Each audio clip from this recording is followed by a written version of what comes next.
प्यार ही क्या जिसमें पागलपन की हदें पार ना हो, क्योंकि होश में तो रिश्ते निभाए जाते हैं।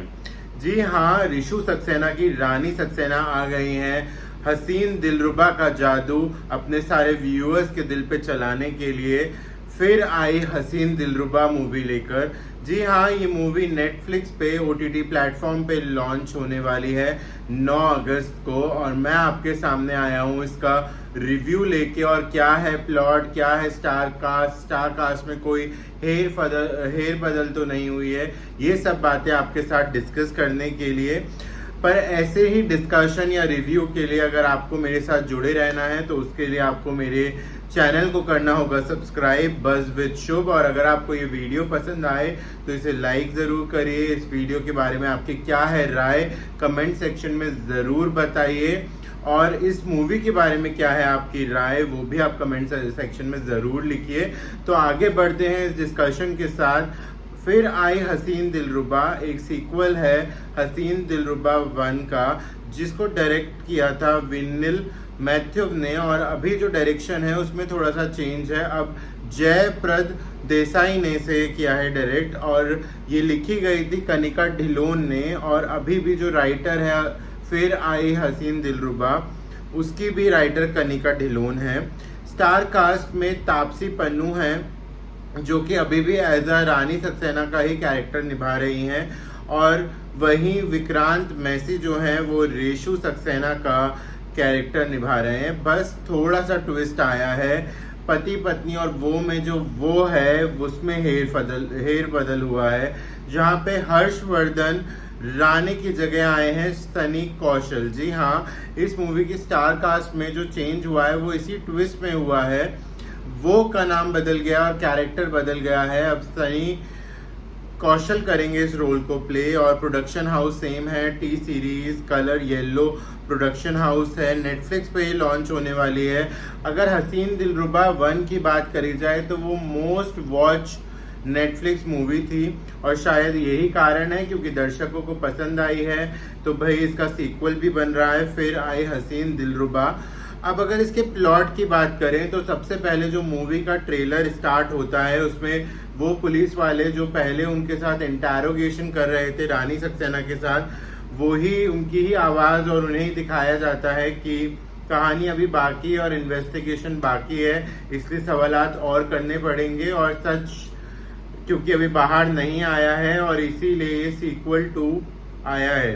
अब इस प्लॉट में क्या है कि रिशु सक्सेना और रानी सक्सेना अपना सिटी चेंज करके रहने लगते हैं और अपनी लाइफ अच्छे से स्पेंड कर रहे होते हैं। बस एक ही प्रॉब्लम होती है कि साथ में अपनी ज़िंदगी नहीं जी पाते हैं, अपनी लाइफ को कैरी फॉरवर्ड नहीं कर पाते हैं, क्योंकि भाई रिशु सक्सेना तो दुनिया के लिए मर चुका है।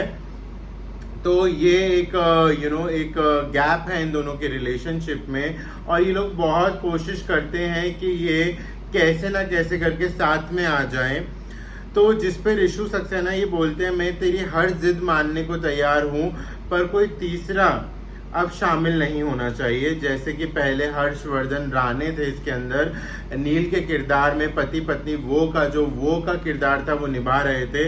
तो उनका इस बार यही था कि भाई कोई तीसरा शामिल नहीं होना चाहिए। अब इसमें एक और ट्विस्ट आ जाता है, जैसे कि मैंने बोला सनी कौशल जो है, सनी कौशल अभिमन्यु का किरदार निभा रहे हैं, जो कि पति पत्नी वो वाला जो पार्ट है वो प्ले कर रहे हैं। तो ये एक बहुत बड़ा ट्विस्ट है, और अभिमन्यु आते हैं और उनसे मूवी सिनेमा जाने के लिए पूछते हैं और एक गुलाब देते हैं और वो मान जाती हैं, और फिर उनके साथ टाइम स्पेंड करने लगते हैं, फिर उन्हें प्यार हो जाता है, और फिर एक फिजिकल इंटीमेसी सीन दिखाया है। और उसी पे ही जो रानी सक्सेना है वो रिशु सक्सेना को बोलते हुए नजर आई है कि अभिमन्यु एक अच्छा आदमी है, तो बोलते हैं पर तू तो बदचलन है, कुछ ऐसे एकदम हार्ड डायलॉग्स भी हैं मूवी के अंदर थोड़े से, क्योंकि ऑब्वियसली ये OTT प्लेटफॉर्म पे लॉन्च हो रही है इस चक्कर में।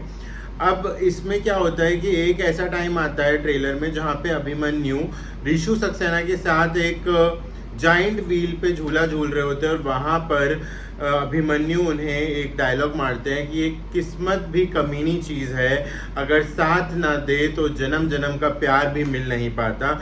जी हाँ, उन्होंने चाहे कितनी भी कोशिश कर ली, साथ में हैं और उनका प्यार, उनकी शादी सरवाइव कर गई, पर वो साथ में तो अभी भी नहीं रह पा रहे। बात तो सही थी, डायलॉग तो सही मारा गया, जिसपे ऋषु सक्सेना यानी विक्रांत मैसी जो है वो ये बोलते हुए नजर आए हैं कि किस्मत की लकीरें तो हाथ पर बनी होती हैं, हमने तो वो हाथ ही उखाड़ कर फेंक दिया। जी हाँ, पहले ही सीक्वल में वो जो एक मर्डर सीन था उसके अंदर उन्हें अपना हाथ काटना पड़ा था, और इस ट्रेलर में भी हमें दिखाई दे रहा है कि विक्रांत मैसी का जो हाथ है वो एक नकली हाथ उन्होंने लगाया हुआ है, हथेली, और उनके हाथ का थोड़ा सा पोर्शन वो दिखाई दिया है ट्रेलर में भी। फिर क्या होता है कि इस बीच में काफ़ी ज़्यादा सीन्स में ट्रांजिशन है, जहाँ पर रानी सक्सेना जो है वो अभिमन्यु के साथ टाइम स्पेंड कर रही होती हैं, और एकदम से एक सीन आता है जहाँ पे वो पुलिस चौकी में जाकर एक बोल्ड स्टेटमेंट दे देती हैं कि मेरा पति मुझे मार डालेगा, और काफ़ी घबराई हुई लगती हैं, क्योंकि भाई ऋषु का जो दिमाग है वो पहले सीक्वल में भी बहुत ऊटपटांग चलता था, काफ़ी क्रिमिनल माइंडसेट था, जहाँ पे वो उनसे बदला लेने के लिए उनका हाथ जला रहे थे, कभी गैस में से कुछ लीक करवा दे रहे थे, तो काफ़ी कुछ सीक्वल 1 में भी हुआ था, और पूरा डेथ सीक्वेंस जो मर्डर सीक्वेंस था सीक्वल 1 में वो भी प्लान्ड विक्रांत मैसी यानी कि ऋषु सक्सेना ने किया था। तो भाई सरफिरे तो वो हैं जब प्यार की बात आती है, जब उनकी रानी सक्सेना के ऊपर बात आती है तो सेम चीज़ होती है। फिर अब इसमें एक नया ट्विस्ट एक और डालने की कोशिश करी है और वो थे नील के चाचा, क्योंकि नील का जो मर्डर मिस्ट्री है वो अभी भी सॉल्व नहीं हुई है। नील मर गया है, पर किसने मारा, क्या हुआ, मर्डर है या फिर महज एक गैस बॉम्ब ब्लास्ट हुआ था, वो है। तो भाई नील के चाचा इसके अंदर आते हैं जो कि जिम्मी शेरगिल हैं, और वो इंटेरोगेशन करते हुए नजर आते हैं रानी सक्सेना से, और वो पूछते हैं भाई सवाल तो मुझे सारे ही करने पड़ेंगे क्योंकि मामला थोड़ा पर्सनल है। जी हाँ, नील के चाचा हैं तो पर्सनल सवाल उनसे पूछने की कोशिश करते हैं, एक तह तक जाके इन्वेस्टिगेट करने की कोशिश करते हैं उनके भतीजे के मर्डर केस को, और इस तरीके से होता है ट्रेलर कंप्लीट। अगर बात करें तो भाई टी सीरीज ने इसे प्रोड्यूस किया है तो सीन्स, प्लॉट, डायरेक्शंस भी काफ़ी अच्छी हैं, ट्रांजिशन है काफ़ी ज़्यादा, मिस्ट्री तो पहले सीक्वल में ही बहुत थी, अब देखते हैं कि दूसरा सीक्वल कितना मैच कर पाता है उस मिस्ट्री के लेवल को। पर हाँ, जो ट्रेलर देखकर अगर बात सामने आई है तो वो यही है कि हाँ, ये भी ज़ोरदार होने वाला है। अगर आप ट्रेलर के बेसिस में मुझे रेटिंग पूछेंगे तो भाई मैं 5 में से 4 देने से कहीं नहीं चुकूंगा। मुझे तो ट्रेलर भी 2-3 बार देखना पड़ा, इतना मज़ेदार लगा। तो भाई 9 अगस्त को ये रिलीज़ होने वाली है नेटफ्लिक्स पे। मैं तो कहूँगा कि आपका फ्राइडे है, फ्राइडे नाइट आप अपने घर पे नेटफ्लिक्स OTT पे पॉपकॉर्न और कोल्ड ड्रिंक के साथ बैठिए और मूवी को करिए कंप्लीट, और फिर मुझे बताइए कि आपके क्या है रिव्यू, आपके क्या है रिएक्शन इस मूवी को देखने के बाद कमेंट सेक्शन में। मैं भी एक पब्लिक ओपिनियन के साथ अगली वीडियो में आपके सामने आऊँगा, और तब तक के लिए मैं आपसे इजाज़त चाहूँगा, और मेरी ये वीडियो देखने के लिए थैंक यू। और प्लीज़ अगर आपको वीडियो पसंद आया हो और आपको ये डिस्कशन काफ़ी इन्फॉर्मेटिव लगा हो तो प्लीज़ इस वीडियो को लाइक करिए और चैनल को करिए सब्सक्राइब। बस विद शुभ, थैंक यू।